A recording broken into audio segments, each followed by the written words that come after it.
یہاں فوراً بعض خواتین یہ سوال پوچھتی ہیں کہ اچھا اگر عورت کے دل میں خواہش ہو اور مرد وہ خواہش پوری نہ کرے تو کیا مرد پہ بھی لعنت ہوتی ہے؟ تو اس کا سیدھا سیدھا جواب یہ ہے کہ نہیں، مرد پہ لعنت نہیں ہوتی۔ اس کی وجہ یہ ہے، دو اور دو چار کی طرح میں صاف بات کروں گا۔ وجہ اس کی یہ ہے کہ عورت کے لیے مرد کی اس خواہش کو پورا کرنے میں عورت کی کوئی انرجی نہیں استعمال ہو رہی، جبکہ اگر مرد کا موڈ نہ ہو اور عورت کا موڈ ہو تو پھر مرد اپنے آپ کو پریپیئر نہیں کر سکتا، اس کے لیے بہت تکلف کرنا پڑے گا اس کو۔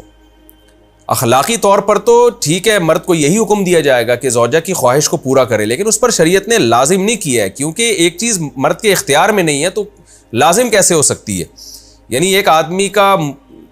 وہ ذہنی طور پر تیار ہی نہیں ہے اس کے لیے، تو مرد کے لیے تو جب تک ذہنی طور پہ تیار نہ ہو یہ عمل کر نہیں سکتا، جبکہ عورت کر سکتی ہے۔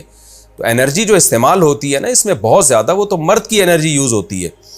تو شریعت اس کو کیسے پابند بنا سکتی ہے کہ اس کے ذہنی طور پر وہ مینٹلی تیار سے یعنی ایک عمل کر سکتا ہے؟ تو یہ ظلم ہوتا ہے اس کے اوپر کہ وہ مینٹلی تیار نہیں ہے اور اس کو شریعت کہے کہ اگر بیوی آپ سے مطالبہ کر رہی ہے اور آپ مطالبہ پورا نہیں کرو گے تو آپ پر لعنت ہوگی، تو وہ اس لعنت سے بچنے کے لیے اپنے آپ کو مینٹلی کیسے تیار کرے گا؟ بعض دفعہ تیار کر لیتا ہے، بعض دفعہ نہیں ہو پاتا، اس کا تو دماغ سے بہت گہرا تعلق ہے۔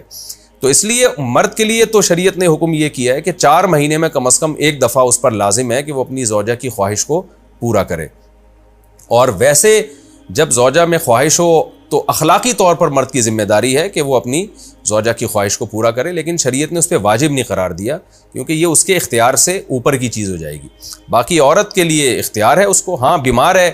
یا مینسز ہیں وہ تو پھر تو ایک ویسے ہی مینسز میں ہم بستری جائز نہیں ہے۔ باقی رہا یہ مسئلہ کہ خواتین پھر یہ کہتی ہیں کہ اسلام نے تو پھر مردوں کو بہت زیادہ حقوق دے دیے، تو ایسا نہیں ہے۔ اگر یہ حق اسلام نے مرد کو دیا ہے تو بہت سارے حقوق عورت کو بھی تو دیے ہیں نا، بہت سارے عورت کو بھی تو حقوق دیے ہیں کہ جو خود پہنتے ہو، جیسا معیاری لباس خود پہنتے ہو اپنی بیوی کو بھی ویسا ہی معیاری لباس پہناؤ، جیسا معیاری کھانا خود کھاتے ہو حدیث میں آتا ہے ویسا معیاری کھانا بیوی کو بھی کھلاؤ، تو یہ بھی تو عورت کو بھی تو حقوق دیے ہیں۔ ہماری خواتین جس ویسٹرن کلچر کو فالو کر رہی ہیں اس کلچر میں تو یہ ہے کہ عورت شوہر کو ہم بستری سے روک سکتی ہے، شوہر بیوی کو بھی روک سکتا ہے، یعنی شوہر بھی منع کر سکتا ہے، عورت بھی منع کر سکتی ہے، وہاں دونوں کے حقوق سیم ہیں، لیکن پھر وہ اتنے سیم ہیں کہ پھر وہاں مرد کے ذمے شوہر کا عورت کے ذمے یعنی مرد کے ذمے عورت کا نان نفقہ بھی نہیں ہے، تو پھر گیس بجلی کے بل بھی عورت یعنی مرد کے ذمے نہیں ہے، تو پھر خواتین سے لینا ہے نا ویسٹرن کلچر کو، تو پھر پورا لینا وہاں سے، تو پھر شوہر کیوں گیس بجلی کا بل جمع کرا رہا ہے، بچوں کی اسکول کی فیسیں شوہر کیوں دے رہا ہے، شوہر نان نفقہ کیوں دے رہا ہے؟ تو جب اسلام نے کچھ حقوق عورت کو دیے ہیں تو کچھ شوہر کو بھی دیے ہیں، تو اسی طرح سے بیلنس ہماری سوسائٹی میں قائم ہوگا۔ تو اس لیے خواتین کو یہ نہیں کرنا چاہیے، کیونکہ بہت سی ایسی شکایتیں آتی ہیں جس میں مرد بہت زیادہ ڈسٹرب ہوتا ہے، پھر وہ ان کی لڑائیاں ہوتی ہیں، طلاقیں ہوتی ہیں، عورت اس کو نارمل لے رہی ہوتی ہے، مرد کے دماغ پہ شہوت کا ایک جنون چڑھا ہوا ہوتا ہے، جب بیوی اس کو منع کرتی ہے وہ بہت زیادہ مینٹلی ڈسٹرب ہوتا ہے، اور پھر وہ مار دھاڑ تک نوبت بھی آتی ہے، پھر وہ طلاقوں تک نوبت بھی آتی ہے،